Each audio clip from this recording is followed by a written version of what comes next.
Hey everybody, I'm so glad you're here today. We're in this series called What If, where we're asking big questions about science and faith. And guess what? We're using two tools to help us. We're going to talk about a microscope today, and we're going to talk about the Bible. A microscope helps us zoom in on science, and the Bible helps us zoom in on faith. At first, those two might feel like opposites, but today we're going to see how they can actually work together. Some people think that loving God means ignoring science. Others think learning science means ignoring God. But the truth is, science and faith don't have to fight each other. In fact, they can help us see more about who God is and how the world works. Let me give you an example. I remember the first time I looked at a drop of water under a microscope. Instead of just clear water, I saw tiny moving things, living things that I didn't even know were there. And it blew my mind. And instead of making me think less about God, it made me think, wow, God thought of everything, even the things we can't see. See what I mean? Science can actually make our faith stronger. But here's the problem. Not everyone sees it this way. Some people say, if science can't prove that God exists, then he must not be real. Others say science changes, but God never changes, so you can't trust science. And some people say, if you really believe in God, you should just stay away from science altogether. I feel like that can get pretty confusing, right? Maybe you've wondered, do I have to pick one or the other? What's actually true? And that's tough. But here's some good news.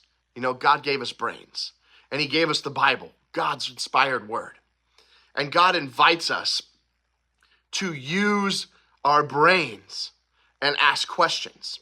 He created everything, which means exploring science is another way of learning more about him. Instead of choosing one side, we can let science and our faith work together to help us grow closer to God. Science often asks how. How does the body heal? How do stars form? How does gravity work? And faith asks who and why. Who made all of this? Why are we here? And the truth is, both matter. We need to know the how. We need to be curious and ask questions and learn. And without the how, we wouldn't know. And if we don't have the who and the why, then that makes it confusing as well. The Bible goes on to say this about us. So God created human beings in his own image. Male and female, he created them. So the truth is, that means that you were made with a purpose. And in God's image, science can explain amazing details about how your body works. But faith tells us why we matter. And we matter because we were created on purpose with a purpose. God cares about us deeply. Well, how do we utilize this in our lives today? I think it's important that we keep asking how. Don't be afraid of science. Learn, explore, ask those questions. Second, ask why. Don't forget that God's got a bigger purpose behind all of this.